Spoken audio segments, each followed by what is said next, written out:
Here's the first test of my dual linear actuator. So right now it's not engaged, but if I press the button, if I can find it, there it is. Let's see if I can see it. So I press it and it goes to the other extent.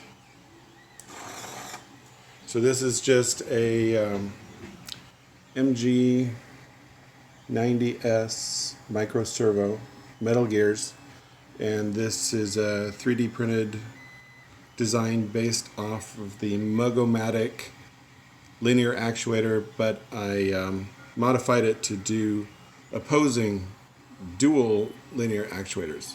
And this is just an Arduino with a simple switch and a pull-up. That chip's not doing anything, driving the servo.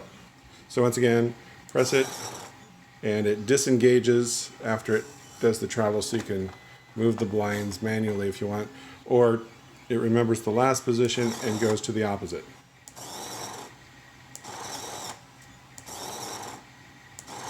Alrighty, demo successful. Thanks for watching.